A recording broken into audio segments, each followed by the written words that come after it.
for once on Technical Explanation, I'm not going to start by saying, awesome, another episode of Technical Explanation, but I guess I just did.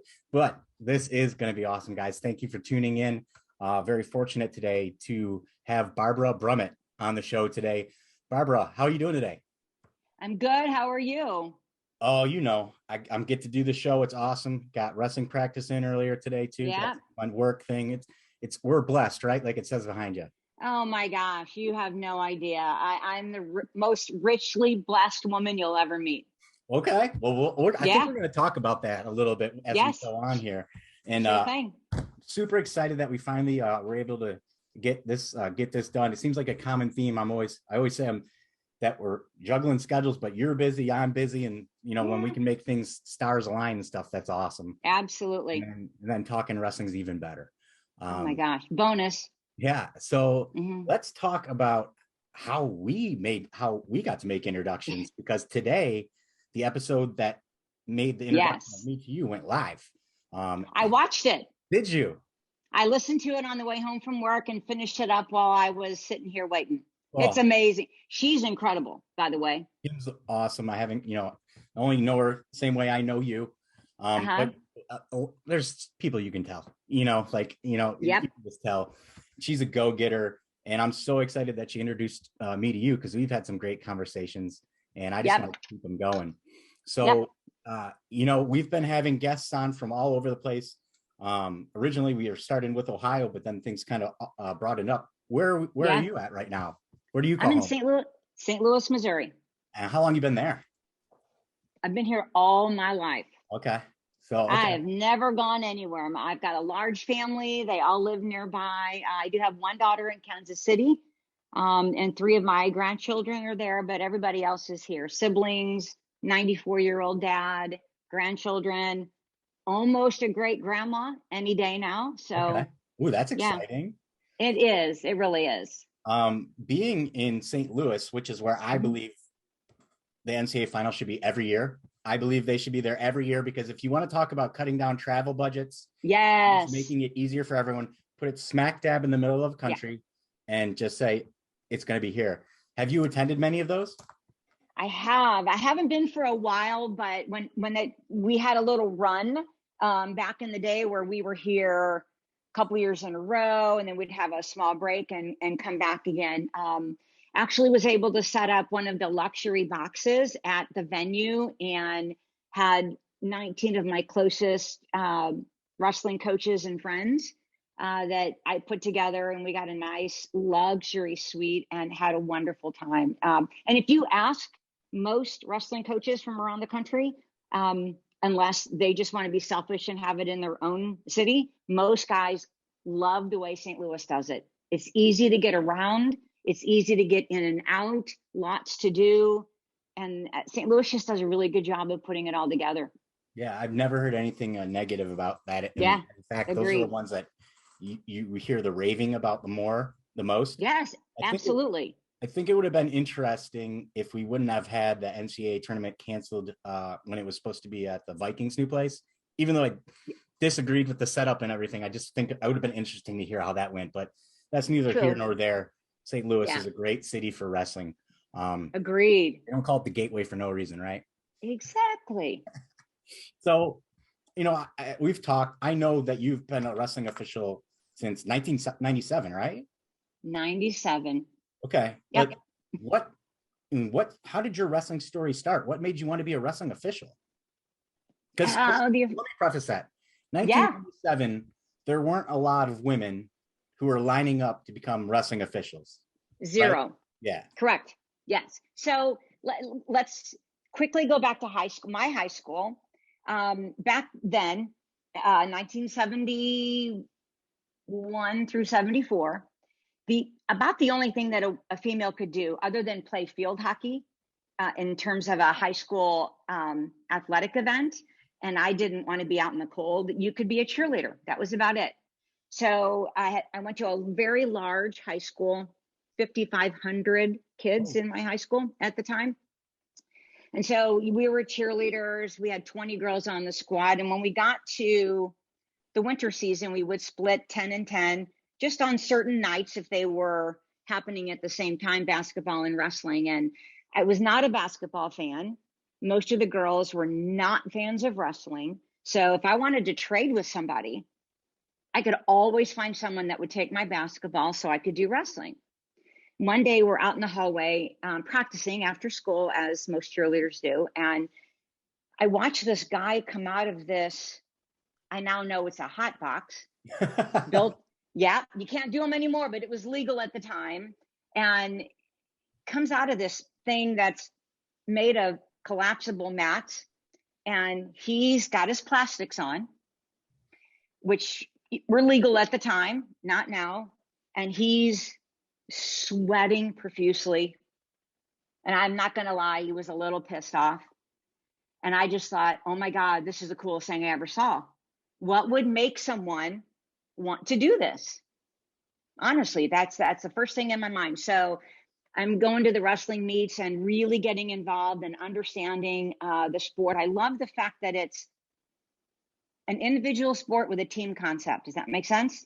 Makes perfect sense. It's the best thing ever. I mean, it's the best of both worlds. So even though you're not a state champ or the stud, you still have the ability to contribute to your team, even if you're the last guy and you have to keep from getting pinned in order to win your duel.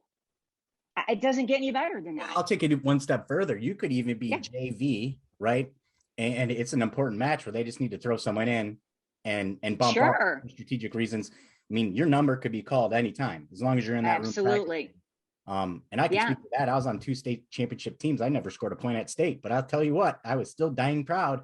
So absolutely. And I just think that is one of the things that comes along with this sport that makes what we do unique. So that's my high school, story in terms of wrestling. So years go by, get married, have 2 kids. My second child is a son. He's really little. He's really little. I mean, he's 8 years old, and I bet he wasn't 45 pounds. And so trying to find something that he could do competitively, ran into an old high school friend that said, we've got kids wrestling, AAU, pound for pound. It would be a great thing for him. So I put him in that. He wrestled all through grade school, junior high. And as he was getting ready for his freshman year of high school, the local kids club, the guy who was running it at the time, was going to give up the club because this kid was wrestling in high school. And so we weren't going to have a club anymore.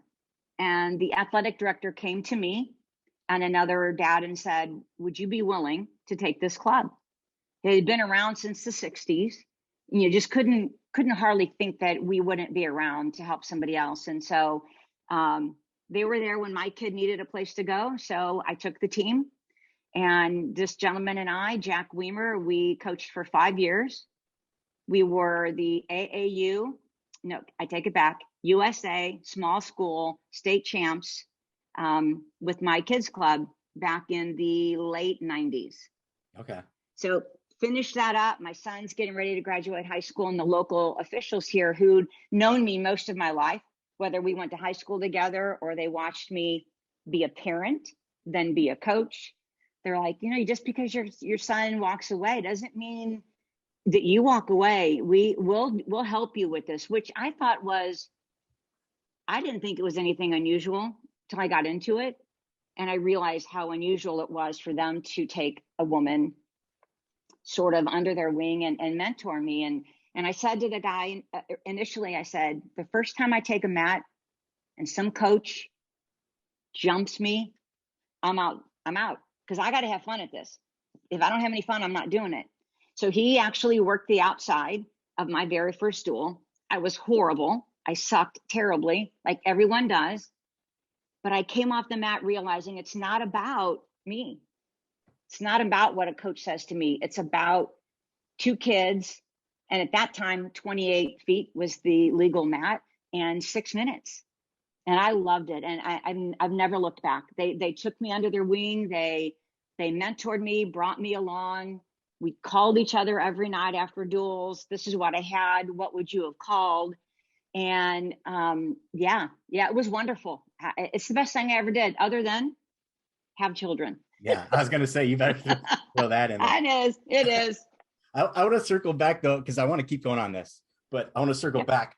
You just proved to me, I thought like in Vision Quest, I thought cheerleaders and stuff at dual meets was just like, that was Hollywood's version of what wrestling is, but apparently that was a thing, huh? It was a real thing. And we didn't have mat maze, there wasn't just a group of girls that did only wrestling. We did everything. It's just that we had to accommodate two sports. Okay. And so we would switch on and off, but whenever it was my night to do basketball, I could always find someone. I have a picture and I will text it to you later, but it's literally a photographer across the mat. When I was in high school, there's finals of a local tournament. Our guys got another guy in a cradle, and across the mat, you see 4 cheerleaders, 3 of which were just sitting there. And my hand is up, my mouth is open. And I mean, I've loved it. I've always loved it. And I think the key is understanding. I think a lot of people don't understand the sport, and therefore it's hard to comprehend. And by natural, it's very difficult to understand because it's so different from all the other mainstream sports. Not even close. And then, I think we're finally turning a corner, with how much coverage the last few years of NCAA. Yes.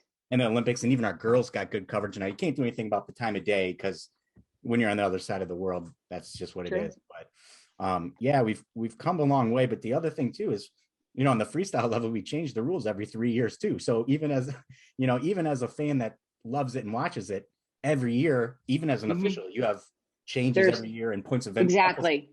So if we're thinking that the people that love and know the sport the most actually have to go and do work in order to understand it, most people don't go out of their ways to do more work than they want to, right? They just want to watch a sport that they know. Look, if the ball crosses that line, it's 6 points, and if it goes through those 2 uprights, it's 1 more, and then you kick off. Correct. So that's the hill we're climbing. But that's a really good point. But now to that, several years ago, I was very close to a local high school here, did a lot of officiating there. The guys that were running that particular kids club were very good friends of mine, and they asked if I would come do a clinic for their parents. Oh, that's an idea. It's wonderful. So once I was able to get in front of the parents with 2 wrestlers and actually show them what they're looking at, this is what this means. We've got 2 near fall, whatever it is. The best parent is an educated one. And what better way to get them hooked, but to get them to understand? Oh, yeah. Well, it was pivotal. That's with everything, right? If you don't understand something, you don't understand why something's happening, then you just don't care.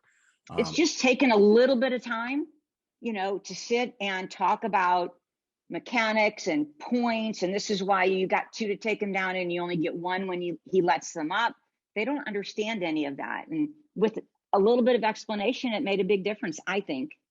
That's probably something, this show is to get more officials, right? To get more people interested in officiating, or just to get people to learn more about wrestling, or even hear this and be like, why is my team doing that? Right. Yeah. I mean, there's a chance, let's say someone could hear that and be like, sure, great idea. Let's do that. But that's really, I think if you're more educated too, then you're a little bit more lenient on the officials, right? Like if you understand. Exactly. You are.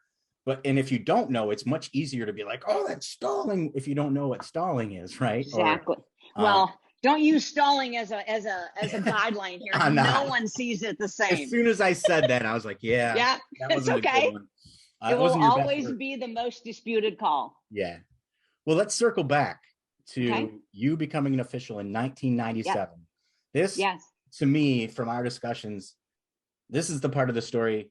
Not that I don't want it all told, but this is the part that I think people need to understand. Yeah. The things that you overcame, I think. Sure. And had to deal with too.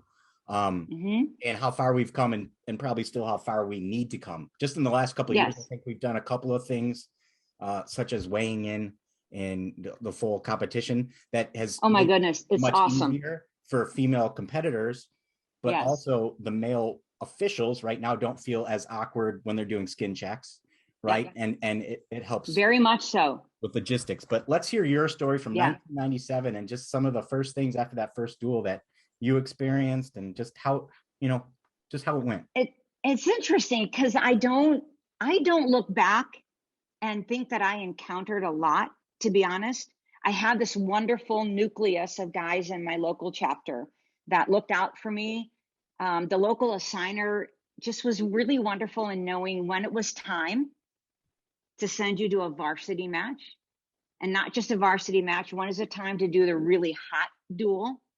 And that's really what it takes to bring your official along, is know when to put that person in the right match. You, just like your wrestler, you can't send them to the wolves all the time. You've got to be strategic in how you do it. So I had a little bit of opposition, but it really wasn't significant. So let's jump a few years. And this was really I think I might have just been green enough to where I didn't see most of it, to be honest with you.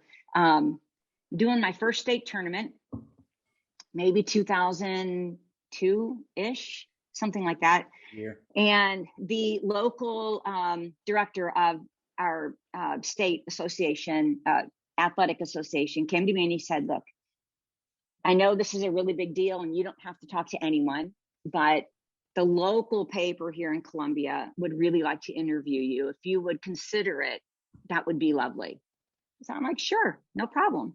So I'm in the tunnel before the meet ever starts. And this guy comes back and he's got his microphone in his hand, and I'm getting ready to do my first state tournament. Imagine what that might be like. I can't. And he puts a microphone in my face and he goes, so how much crap have you taken? That's how he started it? Yes, sir. Wow. Not, hey, Barb, what's it feel like? What's going through your mind right now? What's it like to be breaking a barrier that no one's ever broken before? I mean, I can think about a million different ways. The way that he said it was, I just wasn't prepared for that. But my answer, and I've said it a million times since then, is I really haven't taken a lot. I had to understand back then when I took the mat that I'm stepping into an arena that no one's ever been before, at least in Missouri. So there has to be a little bit of understanding in terms of that coach that's been in a room for 30 or 40 years. I'm walking into his territory. So there's a little bit of something that goes with that I have to try to understand. But all I ever asked for was 6 minutes, 28 feet, and then tell me what you think. And I have found that most guys, and they were all guys then, only now do you see females in the corner. Most people just appreciated somebody who was passionate, who worked hard, and bettered the sport. And I think most of those guys saw that in me. Yeah, I mean, so you can see your passion now that much, that many years later. I go crazy. Yeah. No, but I mean that a compliment. People say that about me, about how excited, those call it excitable. I'm just like, no, I just really care. Like, exactly. A little bit of passion can get anyone. I'm not saying you, but I'm saying a little bit of passion in anything can get you farther than you would ever imagine, because people value that if you care about. And I think that's, to their credit, I'd like to think that's what they saw in me. I have a lot of local guys here, and most of the guys that mentored me, to be honest, have either retired or passed on. They were older than me, even though I was in my late 40s when I started. I'll be 66 in December. So I just came along at a time when I don't think anybody really knew what to do with me. And I wasn't even smart enough to figure out that certain things should have happened. I didn't get a dressing room at the state tournament until 2012, maybe. Yeah. But you have to understand, I don't think it's a matter of they were looking at me in a less than perfect light. I just think when you're at a state tournament and all your wrestlers, you've got 800 wrestlers that are all male, and all your officials are male, and it's just me, it's hard to find space to give an entire locker room or something to the one female official. Yeah. I mean, I can see that the first time, maybe the first time, but after that, because really, I think what you're saying, and tell me if I'm wrong, I never want to put any words in anyone's mouth. Sure. but it's a logistics question, really, It, right? You're in a big place where 800 it totally was. there is another room that can be used. There is like, I guess you're probably right. My daughter gets mad at me when I talk about this, because she's like, no, Mom, this is not how it works. You should have expected a locker room or a dressing room, and maybe. But we're viewing it through the eyes of right now of 2020 and 2021. Yes. But what I'm saying is, it wasn't right back in 2001. You know what I mean? It still doesn't. Just because it happened doesn't mean that it was right. Like, we Agreed. Understood that men and women are equal back then. Yeah, it is. But I did know, and I carried it for a long time, that I think the one thing that I was able to do over the years and do fairly well is that I don't walk in anywhere and demand, I'm a woman, by God. It's never been about female officiating. It's just been about, I'm a official and I want to do this match. So I think people have appreciated the fact that I didn't make it an issue. And I think they were, at that point in time, it was much more palatable than to listen and watch me. And I didn't put up a fight. I didn't feel like I had to. I felt very blessed anytime I got a match and anytime I got to walk on that mat. I don't care how it happened. I just was really, really happy. Well, I mean, that's a mindset, right? Choosing happiness over anything, which that's great. I think also, I mean, your work obviously speaks for itself, or you wouldn't be assigned to a state tournament. So, true. I think for most officials, unless your goal is to move on to D3, D2, or D1 college wrestling, the state tournament, at least from the people I spoke to, is like, if I'm going to officiate, this is my ultimate goal, and I want to be there in X years. Yes. So the fact that you got there, and I guess not being confrontational about it that's great too. But I mean, it doesn't make it the situation right, is what I'm just correct. And do I think now that times are very different? Yeah. And yeah. I mean, I was listening to Kim's interview, and the fact that she had an entire officiating crew that was female, first ever in Texas. That blows my mind. I can't even imagine that. So she sent me that picture, and I remember, I think I told this story on that one, but I showed it to my girlfriend, who says, you did. I don't like the sports. Like this, she just doesn't like sports. Love her to death. She doesn't like the sports. Yep. Said, well, I love them. But anyway, I showed her and I explained the significance of it. And like, we just sat there and she's like, whoa, like that is like it is a big thing. I'm like, no, it's like the biggest, like, She texted me the picture that when it was taken at the tournament, and it was just mind blowing to me. I also think that what we're experiencing here in Missouri. Yeah, let's hear about that. What's the state of what's going on there? Yeah, well, we're in a world of hurt, to be honest. We're really down number wise in officials. Is it maybe twofold? Probably. I think COVID did a little bit, but I think we were starting to decline just prior to that. I've not been able to figure out why. Our association has met and talked about it.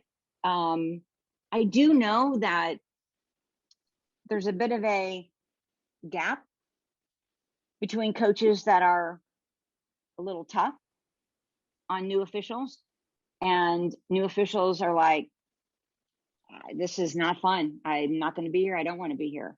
And we've worked, we just did a clinic about a month ago with coaches and officials to try to bridge the gap.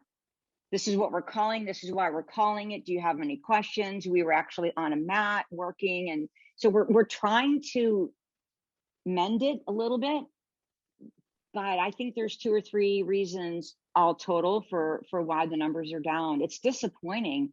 We're having to redo some of our tournaments because we don't have the officials to cover. Wow. I mean, I was going to say before that last point there, and to my knowledge, I don't think, Ohio is there yet, but I know that it's not a good place. But yeah, exactly. A lot of the people that I've spoke from other states, and again, you speak with one person and you get their side of the story. And I don't think they have any reason to not give me a true side of the story, but it seems like there's a lot of commonality across all the states. with the exception of Texas, who just has more officials this year than they've ever had.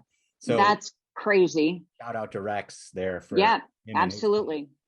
But yeah, I mean, we live in a different time, and when you look at things from different angles, we live in this world where everything needs to be really easy, right? Like Amazon, it's so easy to waste a lot of money there. Sure. You know, so we want less friction in our lives. We want things to be simple. And when you become an official, and it doesn't matter if it's your intentions are true and pure, like you just want the sport to grow, you're not getting paid enough to be berated like some people, to be battered. Correct. Right. And so I think that there's a couple of things that we can do to that. One is the education piece to the coaches to understand, one, you're being a horrible example to your student athletes. Two, you're driving away the people that make competition even possible. And three, like you're working yourself out of a job by your behavior. Right. So that kind of understanding there, but I think also just telling these stories, because no one gets to hear, officials haven't been given a stage really, you know, other than talking to these coaches at meetings that are mandatory for them to attend to, right? So or highly suggested, right? Which anytime someone says you got to do this, or it's strongly encouraged you do this, you're like, I'm here against my will, right? Already you don't want to be there. Correct. Exactly.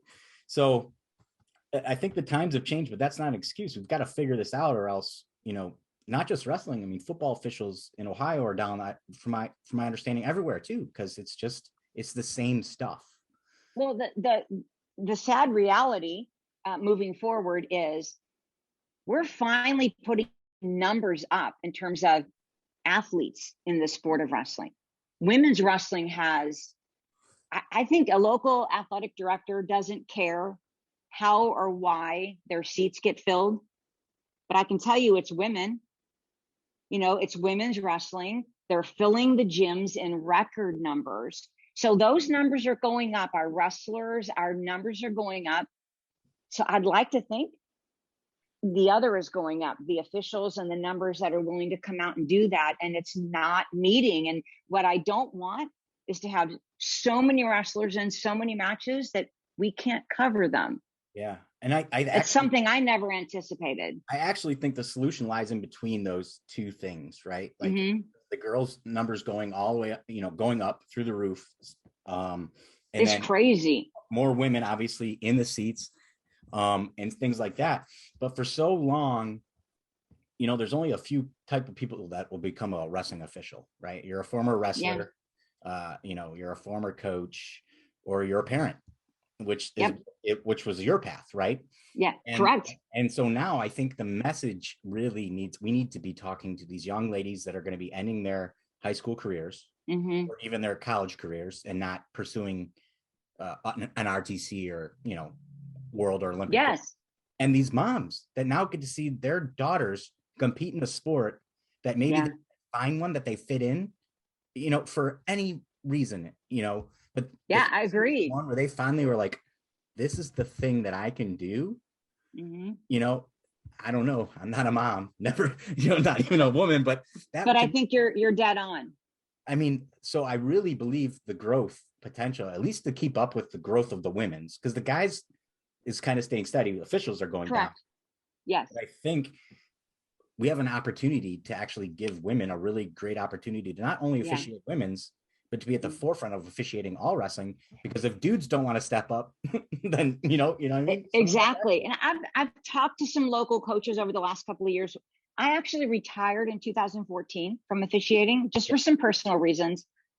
Ended up being diagnosed with breast cancer in 2015. So did the whole chemo radiation thing, and some subsequent osteoporosis as a result of that treatment. And so I was recommended not to get back on the mat. And I was kind of resigned to that. I didn't like it, but I was resigned to it. Then in 2018, when women's wrestling was sanctioned, I just thought, I'll just recertify. I'll at least step in and volunteer. I'll do weigh-ins, because no one could get a proper weigh-in, right? That was before the new rules. The math teacher didn't know to check hair and nails. They didn't know what it was supposed to be. And I had girls coming into districts that had never had their nails looked at. So I thought, I'll just come back. I'll be that proper official, and I'll do the weigh-ins and help out And I was there once and I'm like, this is it. I got to take the mat. I can't stand it. I've got to do more than weigh-ins. Not that there's anything wrong with that, but I knew that I wanted to try. And my biggest thing was wanting to be, I don't know, I wanted to be involved, but I wanted them to see that they have something that they can look towards and do at a later time. Because let's face it, 80% of these girls will not wrestle in college, not unlike the boys. They don't know yet that most of them will not be able to wrestle at the next level. So what else can you do to stay involved? You can officiate. So I've talked to coaches. I've let them know I'll come talk to your girls. I'll do whatever it takes. I just think it's so new that they can't conceive quite yet that maybe wrestling at the collegiate level is not for them yet. Yeah, it is. So hopefully that will come. It is so new, but I'll give you an anecdote here about when things like major changes, and not major, but when changes come down, from the National High School Federation, and like such as weighing in your uniform, right? Gosh. Right. So life changing. There's an organization here in Ohio called the Ohio Athletic Committee. They're a part of Ohio Mat Media, which is a part of what I get to do. They've been doing for more than 5 years. I want to say like 7 years. It's because it's 6th grade and under. Okay. And so weigh-ins have been in a full singlet or a 2-piece competition for 7 years. That's how they've been doing it. Because there's girls that are wrestling at those younger ages. Yeah. And so, but 3 years ago, I was the tournament representative. So I'm just there to answer questions, make sure the brands, and things go. Sure. And we're starting weigh-ins, and the official comes up to me. It's a male official. He says, "Look, I'm not doing skin check on these girls." And I was like, "Well, what's the concern?" And he's like, "I'm just not. I could, basically he's afraid he could get in trouble." Right. Sure. And I can understand that, but I'm like, look, like they're in their full uniform, so I actually went and got another official that was willing to do it. But some of them are still caught up in that. So this rule change that just happened, we might not see people accepting it for a couple more years, to your point there. But ultimately, it's a great step forward. Oh my gosh. Possible for everyone. It's the best change that I think the National Federation has instituted in several years. Because at the end of last season, I had lots of communication with our state director, kind of being the female representative, and what do I see in terms of weigh-ins, and having to enforce what the book says in terms of proper undergarments.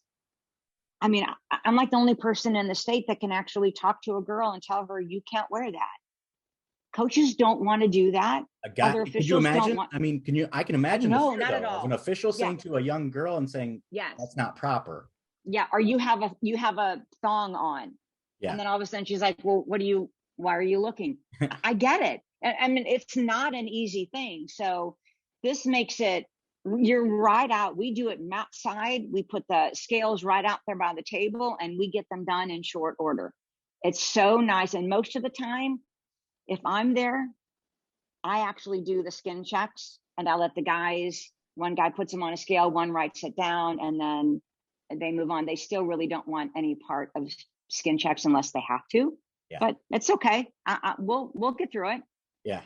So, what's the state of women officials in Missouri? Are there some other ones, or is it still handful? Well, I think I could probably count on 3 fingers. Okay. Okay. Females. No, it's not. We had a couple of years ago. In fact, I did a women's tournament here. There were 5 of us. There were 3 females. 2 of them are brand new. One of them was actually a college wrestler here in Lindenwood. Oh, cool. But she was officiating. So there were 3 of us and 2 men. And it was a women's tournament. So when we got down to the finals, as the head official, I said to the guys, look, I'm not trying to put you out of anything, but I have an opportunity to highlight my female officials. Would you mind doing the 3rd and 5th place matches? And I'll rotate these ladies on the 1st place. Mm-hmm. They're like, yeah, no problem. Oh, that's awesome. So yeah, it was great. So we go out there, and it's time for one of the girls to rotate in on the finals match. I was going to assist on all of them so that these two new officials wasn't out there by themselves. Mm-hmm. And the one worked really hard. The other one, when it was her turn, she's like, I'm not doing it. I don't get along with that coach. Excuse me? You don't, that's not an option. Mm-hmm. She goes, nope, I don't want to be yelled at. I said, okay, go work on that mat. And yeah, she's not been back. Yeah. So it's not what I'd like it to be. Unfortunately, now I do have a tournament that I'm the head official for in Columbia, Missouri, during the break between Christmas and New Year's.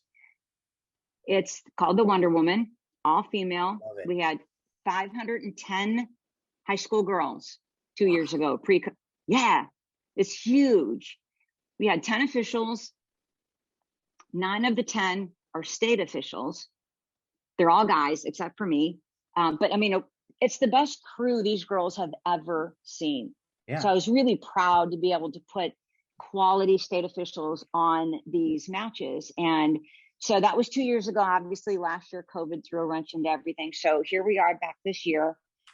And one of the guys texted me and said, there's this girl out of Texas that you really need to I was going to say, she's done the Wonder Woman. She said it because I think she's coming to do it for the first time. Oh, okay. That's what it is. I've never met Kim.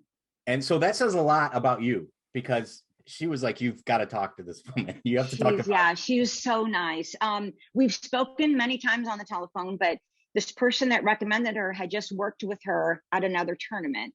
And he said, she's really good. You need to, give her a try. So I talked to some people that were also at that tournament that have watched her, people that I know, because I've had the fortunate position to be in many places around the country. And so I called these friends of mine and I said, what do you think? And they're like, Barb, she's really good. She will. And as a head official, you don't want somebody that's going to give you grief all day. No, it makes your job even harder, right? I mean, exactly. As a head official, I want the best crew I can possibly have, because then that's less additional work that I have to do, which means it's less time I can spend doing the things that I'm the head official for a reason. You know what I mean? Yeah, and even as a head official, I call matches. I'm in a regular rotation. But if I don't have to leave a mat to go settle a dispute, even better. Yeah. So I called her and talked to her, and I said, I've got 3 or 4 people that have watched you and rave about what a good job you do. Would you be willing, if I can get the okay from our state association? She said, my gosh, that would be lovely. So I emailed our state director and said, is this a possibility? And hopefully she wouldn't have to certify in Missouri or get an out-of-state license. It's a lot of money as well. Yeah. And he said, put your request in writing. I'll take it to the executive director and we'll see. So he got back with me a couple of weeks later and said, look, for the purpose of promoting women's wrestling on a women's tournament, any female you want to bring in, we're good with. That's awesome. So I offered Kim a contract. And then I also spoke to a girl out of Kansas, Rachel Woody. That needs to be your next interview, by the way. I'm already in contact. Awesome. I did work with her last April. I did the Rogue Duel in Kansas City, which is a Missouri, Kansas all-star women's duel. So she and I worked that together. Does Girl Wrestling they cover some of those, don't they? Joe Williamson? Yeah, that was Joe's. Yeah. Yeah. Joe's amazing. And like, I hope you guys get the coverage that you deserve, because that's what needs to be in front of people. I refereed Joe and his brother in high school. I've never met him in person, but oh my gosh, he's one. No, I did once. Humans. Actually, I met him at the Ohio. That's right. He came to the Ohio Athletic Committee junior high state tournament, and him and Zeb Miller. And I'll tell you what, they're a hoot together. He does a lot for the sport. So so he's the one that hired Rachel and I to do the Rogue Duel. So we did that, and so I offered her a contract. So she's coming in. Kim will be here. And then there's a girl out of Kansas City that did Wonder Woman 2 years ago with us. So of the 10, 4 of us will be women. And again, it's not about male versus female. Oh, but man, I have an opportunity to let these girls see that we can put together a female crew. no, yeah, I don't.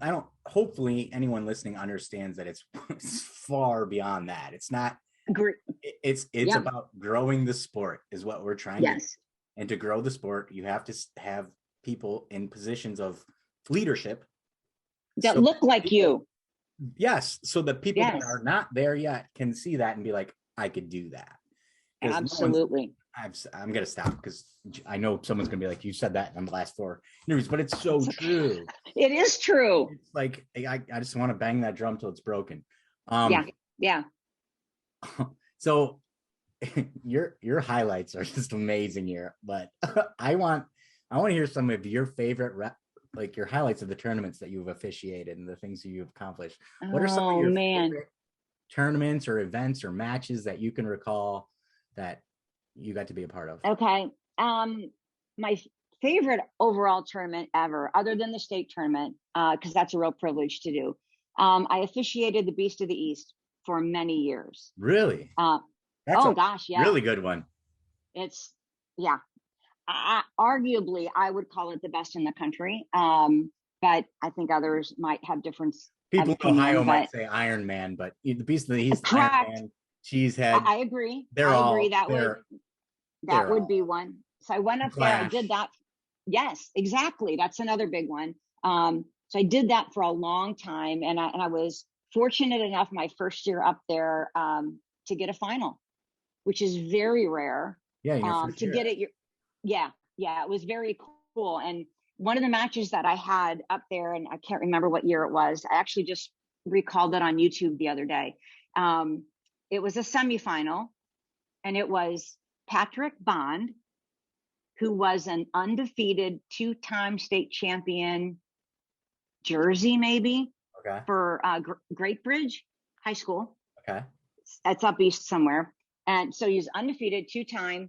He's in the semifinals of the Beast against a kid out of Walsh Jesuit High School. You know the name? And he went on to be an NCAA champion. I know it if I heard it. Yeah. Champion. It was. This is what? Yes. Around what year? Man, I just watched it. Early 90s, mid 90s. No. You didn't start till 97. So correct. I'm looking at 2004, 5, 6, 7. This was high school, but I didn't wanted to realize say Johnny DeJulius, but he wasn't. No. NCAA champion. No. Gosh, dang it. That's okay. I'm upset with myself. And Walsh is the home of the Ironman. So go ahead. Yes. I didn't realize until I sent you the resume and I was looking at some things that I went back and I knew that match was on YouTube and I pulled it up. Never realized until the page came up that this guy went on to be a NCAA champion. Anyway, so here we are in the semis. This guy's undefeated. I don't know what the Walsh wrestler's record was, but we're in the semis. Very different body types. Patrick Bond was tall, extremely cut, very put together, no body fat at all. The Walsh kid is a shorter, stockier wrestler. Couldn't be more different. We get into the ultimate rideout. And I mean, because we've gone the whole match, we went a minute on our feet, we went 30-30, and now we're in the ride out. And the Walsh Jesuit kid is on top. He's riding. Bottom guy tries for a last minute desperation sort of sit out turn. Walsh kid actually puts him in a Saturday Night Ride and pins him in the ultimate tiebreaker. It was the most amazing thing I'd ever seen. Just goes to show you, don't give up to the very last second. Oh, because those team points probably are important in that tournament. Everything. That's one that sticks out to me. I've had a lot. I've had some really wonderful state finals here in Missouri. I've done 10 state tournaments. So I've had some really wonderful matches. It's hard though my favorite is the bubble round of like sectionals. That last tournament before you go to the state tournament. Like the blood round? Yeah. It's so emotional, right? Oh, My gosh, it's the blood round of crazy. I'll tell you what, the blood round of NCAs is must. Oh, it's the best. It's the Yeah. absolute. It Yeah. is the best. Everybody's wrestling at their best. They're working their hardest. Not that they don't any other time, but that's kind of No, when they it don't. counts. And They don't. Let's face sometimes it. you're right. So I've done many of these matches, and all of a sudden you see the kid that really wasn't supposed to go to the state tournament, and he wins that match. And the other kid's devastated, and it's really difficult to watch, but it's going to be hard to say this without crying. But that kid that really probably wasn't going to go, he just wrestled the match of his life. And he realizes when I raise his hand, he's going to go to the state tournament. 9 times out of 10, he looks at his mom, and his mom cries and he cries. And then I got to turn around and fix my belt because now I'm crying and I don't want anyone to see. There's no crying in wrestling. Yeah. Yeah, it's just the emotions are, I mean, while I'm ecstatic for this kid that gets to go for the very first time, it's just heartbreaking to watch the kid who was maybe a number 1 seed not make it. Yeah. And I don't ever want to make it look like I'm playing favorites. So I try to turn around not. and I know, but I don't ever want that mom to look at me and think that, yeah, I'm favoring one over the other. But well, man, I'm drained when I get home from some of those. You're a human. You react how you react, right? But to your point, I love it. There is, I've said this before on the show, and my cousin taught me this: is wrestlers are only as tough as their moms. That's what we say. Your wrestler is only as tough as your mom, and a lot of times that's why they get so emotional, because their moms may have not been their coaches or whatever, but they've been mentally invested and been there through thick and thin. And to your point, this is one of the coolest things that COVID, an opportunity that gave us last year that would never happen at a regular state tournament. In Ohio, we wrestle at Ohio State's Schottenstein Center. Okay. I'm not sure how many seats, but it's where they play basketball. So it's okay. Massive. Yeah, it's big.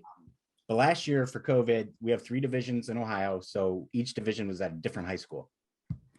Did the same thing in Missouri. First match of the night. This kid's from 20 minutes from where I live.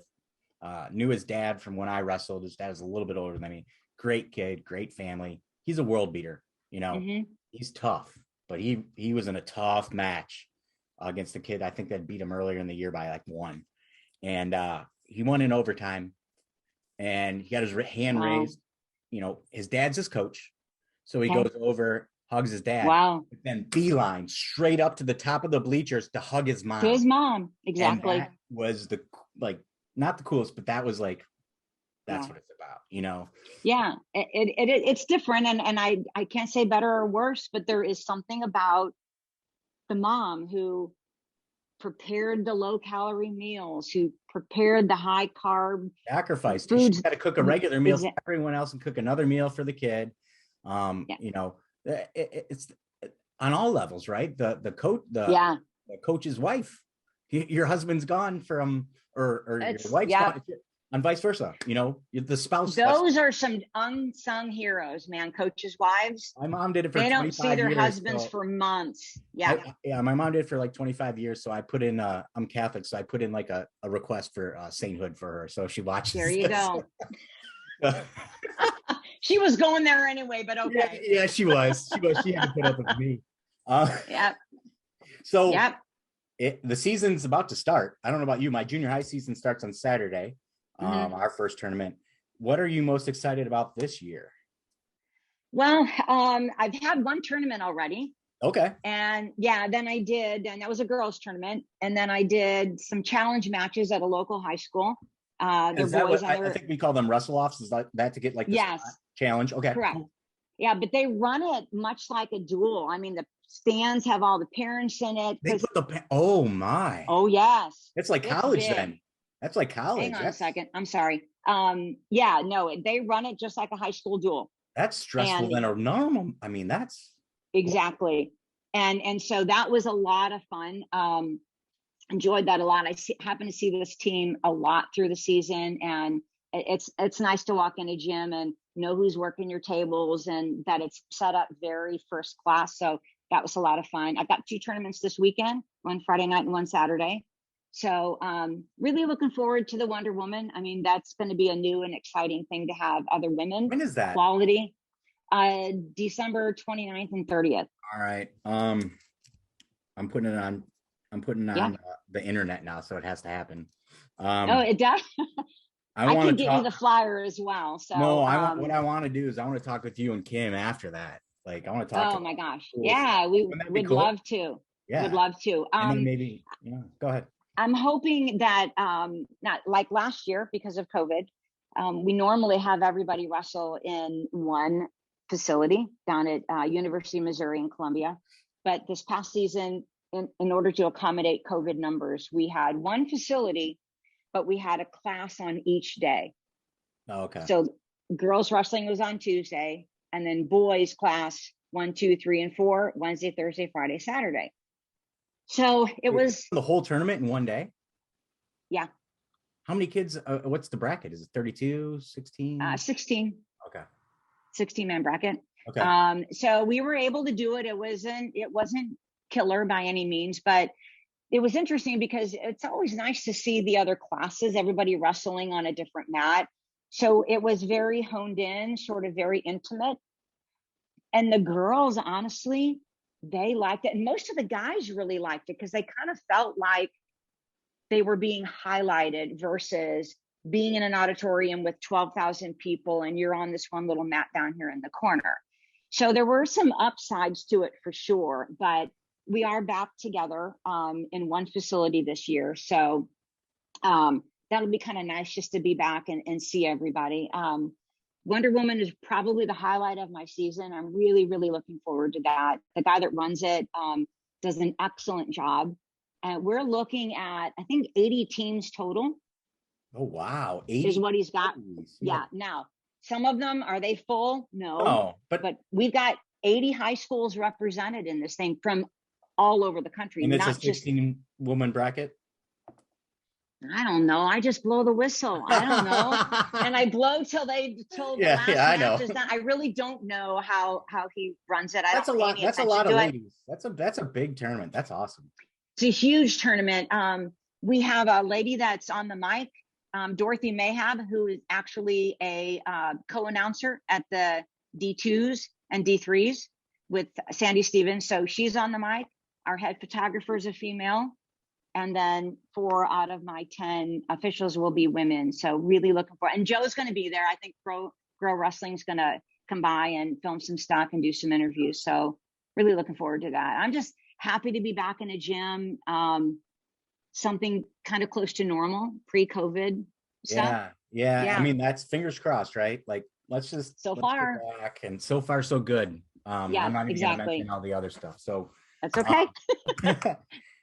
Wow, this is awesome. I'm so glad that we got to do this. Thank you for telling us your story. I'm very fortunate, very blessed, and I will just say one thing that I tell people all the time. For all of those years, and I truly believe that the most incredible, most hardworking, just my favorite people were wrestlers, always. And now the other 50% of the population gets to, oh my God, they're going to learn all those life skills, hard work, determination, focus, motivation, all those things that all my guys got to take with them after their wrestling careers. Now the women get to do the same thing. And they're so uniquely different, Bryce. When I first got back into it, it was interesting to have girls on the mat, just a very different experience. And the very first tournament I did, like most tournaments, your first round, you really don't usually have quality wrestlers meet one another that first round. Well, you do. That's just complete mismatches, right? I mean, it's very different. And so I had these 2 girls that were just kind of wrestling just like this on the mat, and by instinct, because I'm very verbal, I talk completely through the entire match. And I jump in there and I say, gentlemen, we need to work. And I realized I just called them gentlemen. So that was number 1. So I backed up a little bit. I rephrased. I go back in and I say, okay, bottom, you need to work to come up. top, you need to come out to the side. So I'm not coaching. I'm just talking to everybody. That girl stops. She jumps off and sits there. Literally did what I asked. And the coaches are like, what are you doing? She says, she told me to get out to the side. So that's how different they are in coaching. They're very literal. They're very coachable. They listen to everything you say. So what I thought was an odd situation, I really come to embrace. They have this wonderful way of getting on the mat and wanting to kill one another. They are such beasts on the mat, but yet they're the first one to lift up their opponent when something happens. Yeah, and it's very different. We got to keep talking about this. Yeah, I mean, I think episode 7, I think, with Brian Nicola, Mark Neiman, and Vanessa Oswalt that I had on the show. Now, Vanessa actually she was a world team member. I mean, she actually beat Helen Maroulos before. Oh my gosh. Yes. Yeah. But so she's a coach in Columbus at Olentangy Orange. Shout out to them. But until I had that discussion, because she was the first woman I had on the show.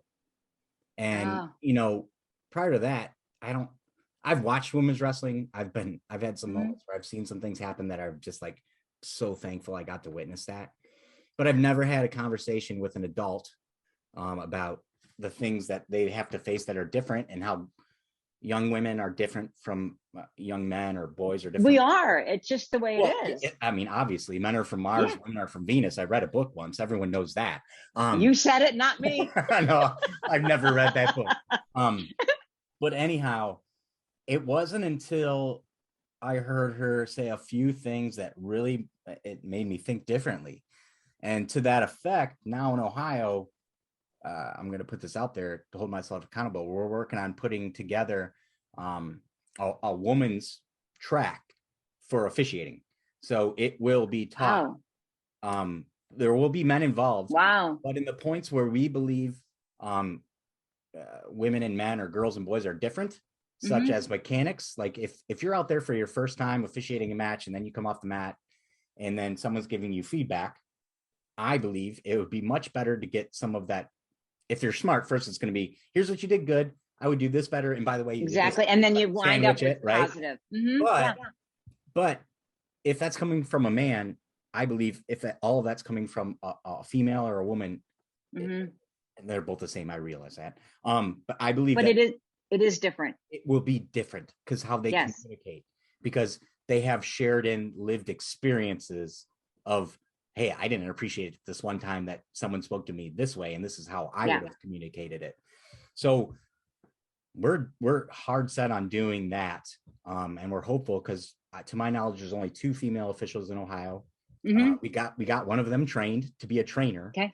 So nice. The whole thing is going to be, that's a step in the right direction for sure. Yeah, and I think that's what some of us we need to start thinking about. Is how can we use people like you and to speak to these girls, but also how can we pair up this training with, on the final day, they get to officiate matches so they can get their mechanics in and some feedback, right? So think about it like a Friday, Saturday training, Sunday amateur tournament, right? In Ohio, it's the Wrestle Against Autism tournament, and there's a girls' division. Okay. So these young ladies will get to officiate girls and boys matches. First day on the mat. So it's about mat time, first of all, whether you're a wrestler or an official. But I also think, like, you can't get to mat time if something is said to you in your training that turns you off, right? Yeah. So we have to think about it every step of the way. Like, how do we tailor, right? Like, if you're speaking to someone, it has to be purposeful. There has to be a reason that we focus. Yeah, like I want purposeful, right? Like, if I want to communicate with you, I need to know what's the best way to communicate with Barbara. Like, how, and we can eliminate half of that by if we just have women speaking to women, right? Agreed. Understand how they think a little bit differently, right? Like, if you tell me to get off the side of a wrestling match, I know, okay, just get off the hips a little bit and try to run a half, Exactly. Like, I don't. Yes. It I've learned since that experience that, things have to be verbalized a little bit different. And I'm obviously 3 years later, I'm way better. 4 years later, I'm way better at it. But they bring something so unique and so different. And I didn't think that would be the case. I just thought they were wrestlers, but we are different. We were made different for a reason.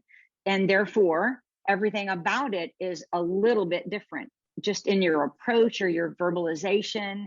I happened to stop by a local wrestling room recently. I was out, I power walk after work, and I went by a high school, and I'm like, oh my gosh, it's wrestling season. They're going to be practicing. So I walked in the room, and I've got a couple high schools around here that I do often, the girls. And I walk in and everybody's working out, and the guys all look at me like, whatever. And the girls are like, oh my God, it's Barb, we love you. All that kind of stuff. That's how they're different. They don't expect anything different out of me. They know they are going to pay the price, and they're going to have to work for that too, just like anybody else. But they communicate so differently. They communicate their appreciation for you. Really. It's very different. And I love it. I love being around it. And I came into this to kind of give something to them. And I was so wrong. I've got so much more from them than I could ever offer back. Wow. It's life-changing. All right. Yep. We have to end there, because it's good stuff. That was awesome. Gosh, Barbara, thank you so much for your time. Hey, thank you. Oh, my pleasure. Stick around. We're gonna end this episode here. I want to catch up with you. Sure. And thank you again. Appreciate it. Thank you. Have a good season.